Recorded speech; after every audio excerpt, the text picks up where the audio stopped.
Lagi kepada BMC, Business Model Canva. BMC yang pertama adalah Customer Segment, iaitu pelajar sekolah dan kolej.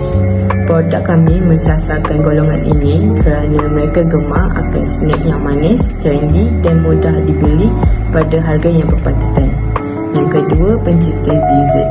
Individu yang memang gemar mencuba manisan baru ini dan suka tekstur rangup serta rasa manis yang premium. Seterusnya, rakan dan keluarga terdekat. Golongan ini menjadi pelanggan awal dan sokongan utama untuk produk kami dalam memperkenalkan produk ini kepada orang lain. Seterusnya, pengguna aktif TikTok dan Instagram. Golongan muda yang aktif di media sosial ini dapat berpotensi untuk membantu memperkenalkan produk kami melalui perkongsian dan review. BMC yang kedua iaitu Value Proposition. Yang pertama, tekstur rangup dan rasa yang premium. Produk kami memberikan pengalaman makan yang berbeza dengan kombinasi yang rangup di luar dan rasa yang kaya. Seterusnya, harga mampu milik. Walaupun berkualiti premium, harga masih sesuai untuk pelajar dan golongan muda. Seterusnya, pelbagai pilihan perisai memberi kebebasan kepada pelanggan untuk memilih mengikut cita rasa masing-masing. Selain itu, packaging yang comel dan sesuai untuk dijadikan hadiah. Rekaan pembungkusan kami yang menarik menjadikan produk ini sesuai untuk hadiah ataupun surprise yang kecil-kecilan. Akhir sekali, mudah dibawa dan dimakan. Saiz dan bentuk produk kami praktikal untuk dibawa ke mana-mana, contohnya seperti kelas, tempat kerja atau dijadikan sebagai snack yang santai. Yang seterusnya iaitu BMC, Business Model Canvas. Saya akan menerangkan nombor 3 dan 4 iaitu Key Partners dan Customer Relationship. Untuk Key Partners kami terdiri daripada supplier bahan mentah dan supplier packaging yang membekalkan bahan berkualiti secara konsisten.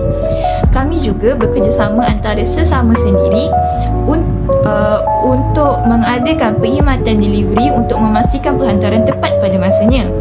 Hubungan baik dengan rakan kongsi ini penting bagi menjamin kelancaran operasi dan kestabilan kos perniagaan. Seterusnya adalah Customer Relationship. Dari segi Customer Relationships, kami menekankan layanan mesra dan respon yang pantas kepada setiap pertanyaan pelanggan. Kami juga menawarkan diskaun kepada repeat customer sebagai tanda penghargaan dan untuk membina kesetiaan pelanggan. Selain itu, kami menggalakkan pelanggan memberi review dan feedback di media sosial bagi meningkatkan kepercayaan bakal pembeli lain. Hubungan yang baik dengan pelanggan amat penting untuk memastikan perniagaan dapat berkembang secara berterusan. Saya akan menerangkan bisnes model Canva yang kelima, iaitu cost structure. Apa itu cost structure? Cost structure ialah semua kos atau pembelanjaan yang terlibat untuk menjalankan perniagaan dan menghasilkan sesuatu produk. Jadi, dalam projek kami ini, cost structure kami merangkumi kos bahan mentah, iaitu dough kunafa yang kita dipanggil Katafi pastry. Dan juga kami melibatkan mentega, susu pekat dan juga topping seperti pistachio, red velvet, caramel, matcha dan lain-lain lagi. Selain itu, kos packaging juga terlibat seperti stiker company kami dan bekas yang kami gunakan. Selain itu, kos delivery juga termasuk kos penghantaran dan COD bagi memastikan produk kami sampai kepada pelanggan dalam keadaan baik dan selamat.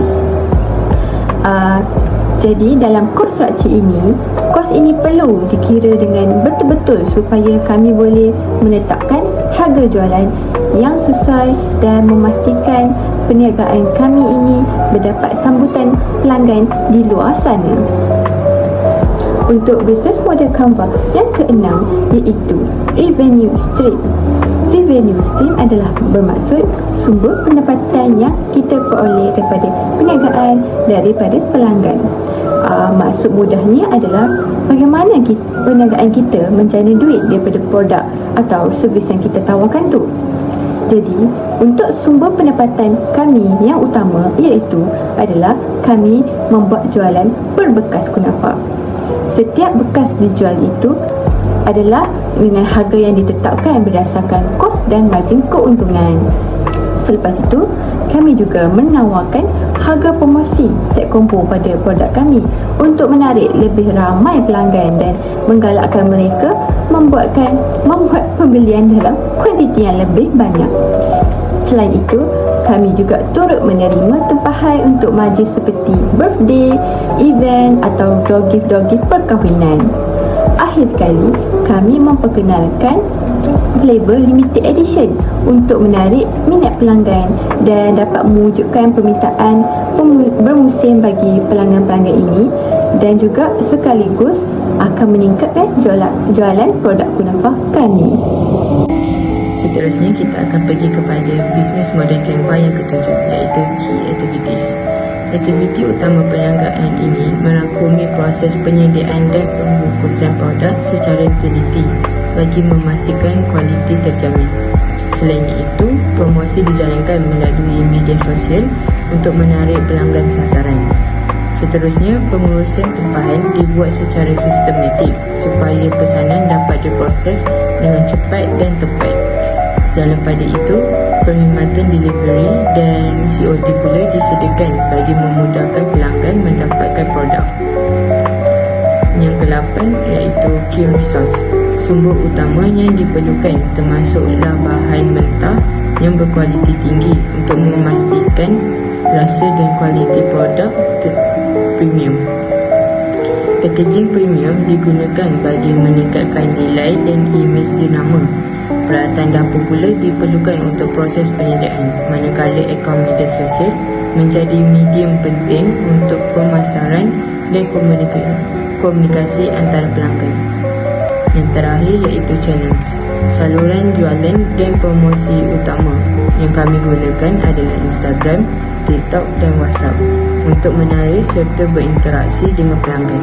Selain itu, perkhidmatan COD juga disediakan di kawasan kampus untuk memudahkan urusan penghantaran dan meningkatkan capaian kepada sasaran utama iaitu pelajar. Seterusnya adalah Unique Selling Price ataupun USP. Harga seunit kunafa crisps ditetapkan pada RM7.